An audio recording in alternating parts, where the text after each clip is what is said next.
반갑습니다. 송주준입니다. 이번에 많은 분들이 민주당의 만행을 보면서 충격을 받으셨을 것 같은데요. 뭐 어떤 분들은 야 뭐 그까짓 거 뭐 만행이라고 할 수도 있겠냐. 뭐 그냥 뭐 민주당이면 뭐 당연히 그렇게 하고도 남지. 뭐 이렇게 생각하셨을 것 같기도 합니다. 제가 말씀드리는 게 다른 게 아니라 윤관석과 이성만 두 사람에 대한 체포 동의안을 이번에 민주당이 둘 다 부결시키지 않았습니까? 저는 개인적으로 그거를 보면서 좀 충격을 받았습니다. 뭐 아무리 민주당이라고 해도 뭐 물론 부결시킬 거다라는 생각이 있었습니다만 그럼에도 불구하고 윤관석이 같은 경우는 가결을 시킬 거다라고 저는 좀 내심 뭐 기대라고 해야 되나 뭐 그런 예측을 했었거든요. 그도 그럴 것이 최근에 민주당의 상황이 어땠습니까? 완전히 뭐 개판이었거든요. 이재명의 사법 리스크, 김남국의 뭐 코인, 그 송영길의 돈봉투 이번 사건이고 거기에다가 뭐 이례경인가 뭔가 하는 뭐 이상한 뭐 또라이 같은 사람 나와가지고 뭐 혁신위원장에다 뭐다 앉혔다가 또 자폭을 했던 거 이런 숱한 논란들이 있던 상황에서 체포 동의안에 대한 이 표결이 이루어졌기 때문에 충분히 뭐 민주당이라고 해도 둘 중에 한 명 정도는 가결시킬 거다라고 제가 생각을 했었고 많은 이제 사람들이 그렇게 생각을 했습니다. 민주당 내부적으로도 야 이번만큼은 우리가 좀 혁신하는 모습을 보여야지 뭐 이런 반응도 있었고요. 그런데 놀랍게도 두 사람이 전부 다 부결이 돼버린 겁니다. 그러다 보니까 좀 이 현상을 보면서 우리가 마음속에 가지고 있던 거, 야, 이재명이가 그래도 비명계의 목소리가 좀 커지고 하다 보면은 좀 정리가 되는 그런 날이 오지 않겠냐라고 했던 그 희망조차 사라지는 그런 이제 좀 느낌이 있었는데, 오늘 제가 영상을 통해서 말씀드리고자 하는 건 조금 다른 차원입니다. 설령 이번에 윤관석과 이성만 두 사람에 대한 그 부결을 하는 데 있어서 비명계랑 친명계가 한 목소리 이신전심이 됐다라고 해도 여전히 이재명에 대한 사퇴 압박은 있다라는 거, 그냥 있는 수준이 아니라 더 가속화가 되고 있다라는 걸 오늘 제가 좀 말씀을 드리고자 하는데요.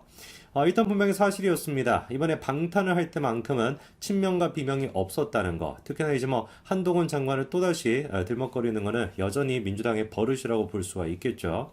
눈에 띄는 것은 정성호도 이런 얘기를 했습니다. 한동훈 장관 때문에 뭐 약간 좀 부결로 쏠렸다라는 식으로 얘기를 했고, 심지어 누구조차 조홍천 의원조차도 한동훈 장관의 의도적인 도발이다, 팬덤을 바라보는 정치인 혹은 유튜버 같은 느낌까지 들었다, 이런 얘기를 했거든요.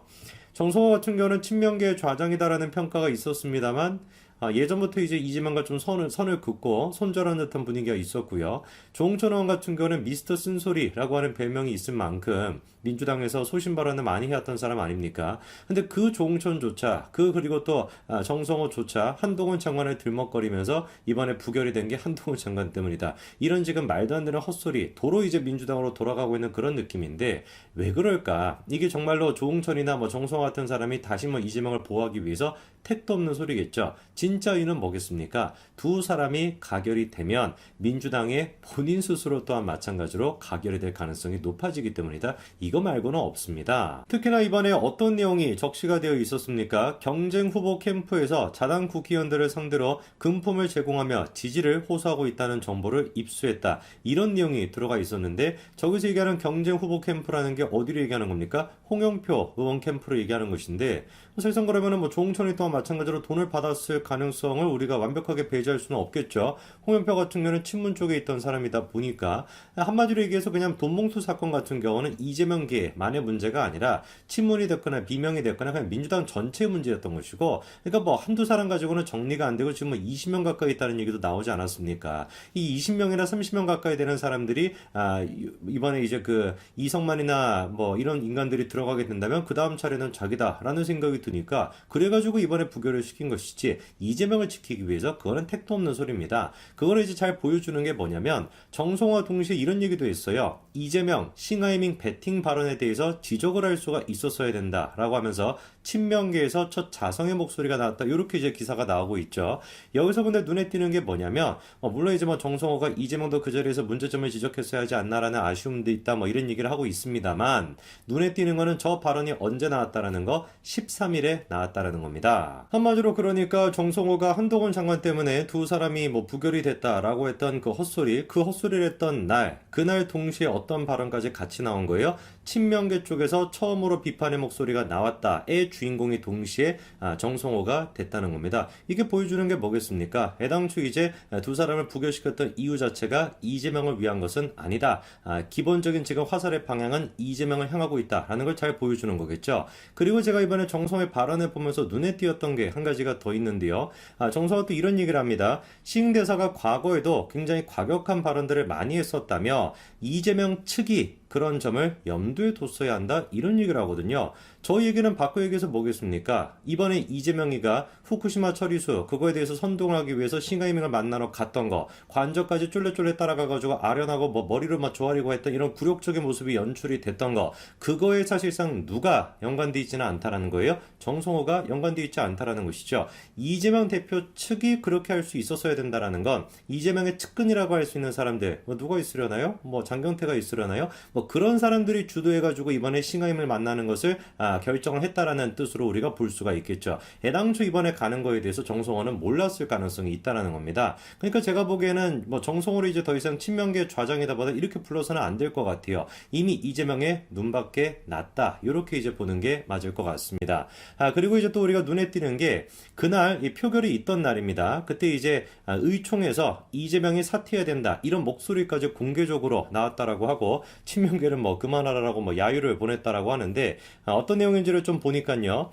김상희라고 하는 사람이 있습니다. 저는 개인적으로 뭐 처음 이번에 본 사람인데 놀랍게도 이분이 지금 4선 국회의원이더라고요. 근데 4선 국회의원으로서 하는 얘기가 전혀 4선 같지가 않습니다. 이렇게 얘기하죠.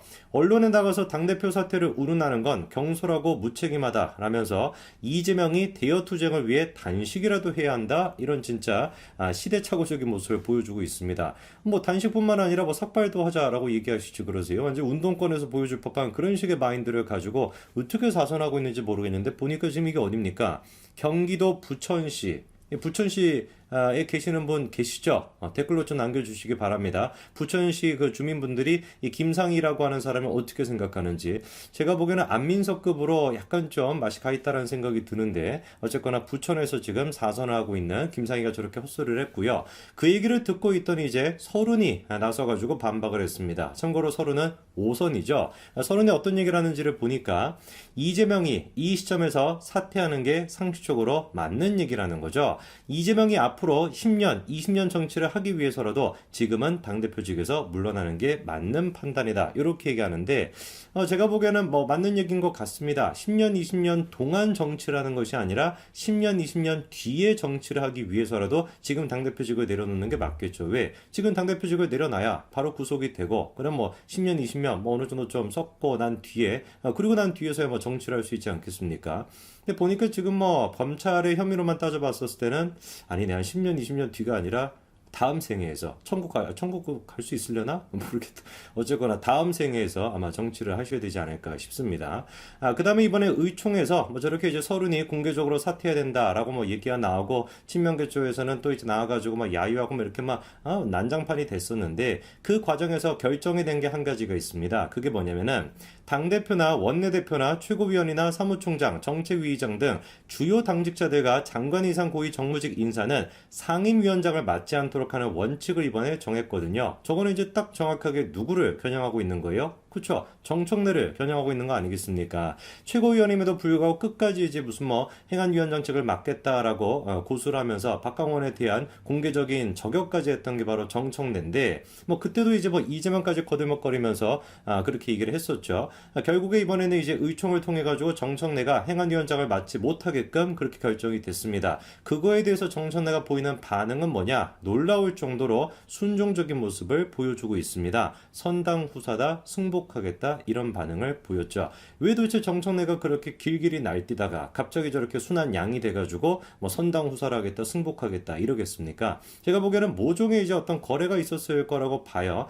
두 사람에 대한 부교라는 그 과정에서 친문적인 협조도 필요했을 것 같고 여러 가지 정치적인 이제 셈법이 작용을 해가지고 정청래 또한 그 즈음 돼가지고 또 저렇게 생난리를 쳤던 것 같은데 뭐가 됐든지 간에 그놈인 거 아니겠습니까? 뭐 이번에 구체적으로 이제 의총에서도 쪽에서도 이재명이 사퇴해야 된다라는 목소리가 나온 것만큼 제가 보기에는 비명계 쪽에서 이재명에 대한 사퇴가 더 커질 것 같은데 이번에 뭐 윤관석과 이성만 두 사람이 부결됐다라 그래가지고 친명과 비명이 하나가 된다라고 하는 꿈은 우리가 꿀 필요도 없을 것 같습니다. 이미 현실은 비명계가 중심이 돼서 이재명을 몰아내고 있다라는 것이겠죠. 뭐 올해가 갈 수 있으려나? 개인적으로는 좀 총선까지 버텨줬으면 좋겠는데 조국과 쌍두마차로 이렇게 뭐 진두지휘를 좀 해주셔야 그래야지 국민의힘에 압도적인 승리를 주시지 않겠어요? 끝까지 좀 잘 버텨주시기 바랍니다. 여기까지 말씀드리겠습니다. 감사합니다.